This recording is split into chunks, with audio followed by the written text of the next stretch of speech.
baru melahirkan 1 hari yang lalu ya Bu. Apakah ada keluhan Bu? Itu Bu, saya belum mengerti bagaimana cara pemberian ASI Bu. Baik, di sini nanti saya akan menjelaskan bagaimana cara memberikan ASI secara eksklusif. Sebelumnya saya izin untuk cuci tangan dan cukup privasi terlebih dahulu ya Bu. Ya Bu.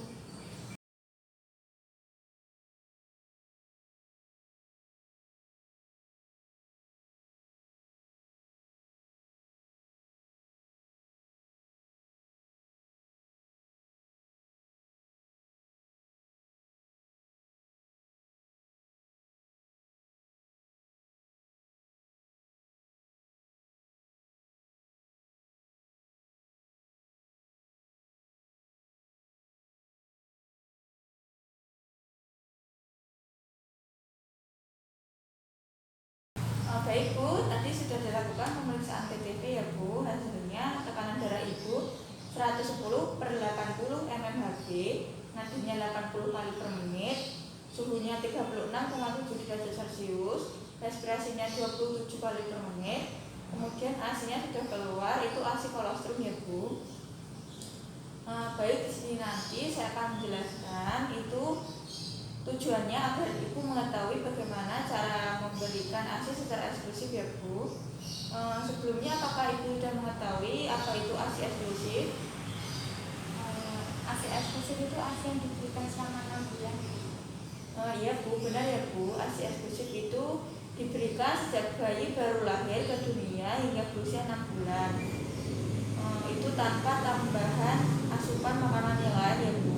Manfaat ASI yaitu ASI sebagai nutrisi, sebagai daya tahan tubuh, kemudian untuk meningkatkan kecerdasan, untuk meningkatkan jalinan kasih sayang, untuk penghematan biaya obat-obatan, tenaga dan sarana kesehatan, untuk menciptakan generasi penerus bangsa yang tangguh dan berkualitas. Kemudian zat kekebalan dalam ASI yang pertama itu ada faktor bifidus. Itu untuk mendukung proses perkembangan bakteri yang menguntungkan dalam usus bayi dan untuk mencegah pertumbuhan bakteri yang merugikan. Kemudian yang kedua ada lactoferrin, itu untuk mengikat zat besi dalam ASI sehingga zat besi tidak digunakan oleh bakteri patogen untuk pertumbuhannya. Kemudian ada anti alergi. Kemudian ASI itu mengandung zat antivirus polio.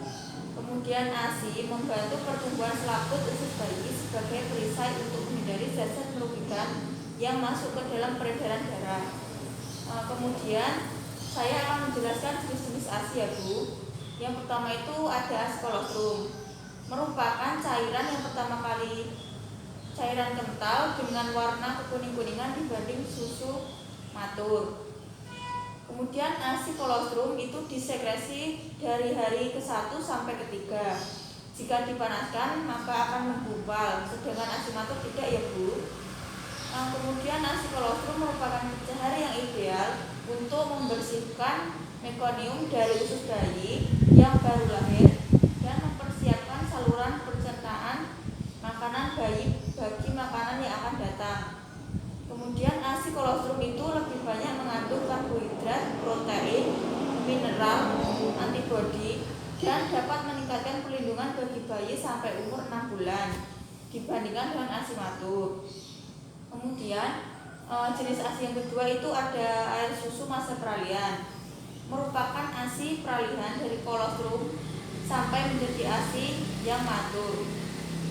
ASI masa peralihan sekresi dari hari ke-4 sampai hari ke-10.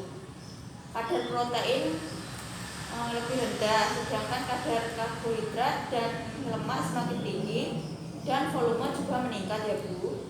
Kemudian yang ketiga itu ada ASI susu matur, merupakan ASI yang disekresi pada hari ke-10 dan seterusnya yang komposisinya relatif konstan. ASI susu matur merupakan cairan berwarna putih kekuningan yang diakibatkan warna dari kakasein, riboflavin, dan karoten yang terdapat di dalamnya. Air susu matur itu tidak menggumpal jika dipanaskan ya Bu. Air susu matur terdapat antimikrobial faktor yaitu antibodi untuk kekebalan terhadap infeksi, kemudian mengandung protein dan hormon-hormon. Saya akan menjelaskan bagaimana cara memperbanyak produksi ASI ya Bu. Yang pertama itu bayi menyusu setiap 2 jam selama 10-15 menit di setiap payudara. Kemudian jika bayi tertidur, bangunkan bayi. Lalu buka baju atau gedong yang membuat rasa gerah, kemudian duduk selama menyusui. Kemudian pastikan bayi menyusu dengan posisi yang baik, yaitu menempel pada ibunya dan menelan secara aktif. Kemudian susui bayi di tempat yang tenang, nyaman, dan minumlah setiap kali menyusui agar tidak dehidrasi ya Bu. Lalu tidur bersebelahan atau dekat dengan bayi sehingga dapat menyusui setiap saat ya Bu. Lalu ibu harus cukup istirahat dan cukup minum. Kemudian cara pemerasan ASI dengan tangan itu yang pertama harus menyiapkan cangkir atau gelas tertutup yang telah dicuci dengan air mendidih. Kemudian payudara dikompres dengan kain handuk yang hangat dan dimasas dengan kedua telapak tangan dari pangkal ke arah talang payudara. Ulangi pemijatan tersebut pada sekitar payudara secara merata. Kemudian dengan ibu jari di sekitar kalang payudara bagian atas dan jari telunjuk pada sisi yang lain. Lalu daerah kalang payudara ditekan ke arah dada. Kemudian daerah kalang payudara diperas dengan ibu jari dan jari telunjuk. Jangan memijat atau menekan puting karena dapat menyebabkan rasa nyeri atau dapat menyebabkan rasa lecet. Lalu mengulangi yaitu menekan, peras, lepas, tekan, peras, lepas. Pada mulanya ASI memang tidak keluar ya Bu, tapi setelah beberapa kali maka ASI akan keluar. Gerakan ini diulangi pada sekitar kalang payudara pada semua sisi agar yakin bahwa ASI telah diperas dari semua segmen payudara. Kemudian bagaimana cara menyimpan dan pemberian ASI perah itu yang pertama di udara terbuka bebas 6-8 jam. Di lemari es dengan suhu 40 derajat Celcius dalam 24 jam. Di lemari pendingin atau beku dengan minus 18 derajat Celcius selama 6 bulan. Dan ASI yang telah didinginkan bila akan dipakai tidak boleh direbus ya Bu, karena kualitasnya akan menurun, yaitu unsur kekebalannya. ASI tersebut cukup didiamkan beberapa saat dalam suhu kamar agar tidak terlalu dingin atau direndam dalam wadah yang telah berisi air panas, lalu memberikan ASI dengan menggunakan sendok ya Bu. Kemudian bagaimana cara penerapan ASI eksklusif pada ibu pekerja itu selama cuti hanya memberikan ASI saja. Sebelum masa cuti habis ubah pola minum bayi dengan ASI perah. Kemudian sebelum berangkat kerja itu harus menyusui bayi terlebih dahulu. Kemudian selama di kantor perah ASI setiap 3-4 jam ya Bu. Kemudian simpan di lemari es dan dibawa pulang. Kemudian setelah itu dihangatkan dan diberikan dengan sendok.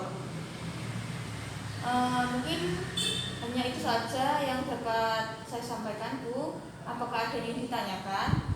Belum ada Bu, sudah jelas.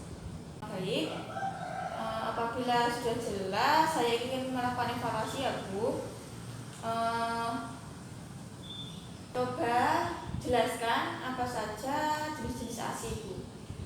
Jenis-jenis ASI tadi ada 3, yaitu kolostrum, air susu masa peralihan, dan air susu matur. Kalau kolostrum itu yang keluar ketika 1-3 hari setelah persalinan. Yang air susu masa peralihan itu hari ke-4 sampai ke-10, dan susu matur itu hari 10 ke seterusnya begitu Bu. Iya Bu, benar sekali ya Bu. Saya rasa Ibu sudah paham dengan yang saya jelaskan tadi.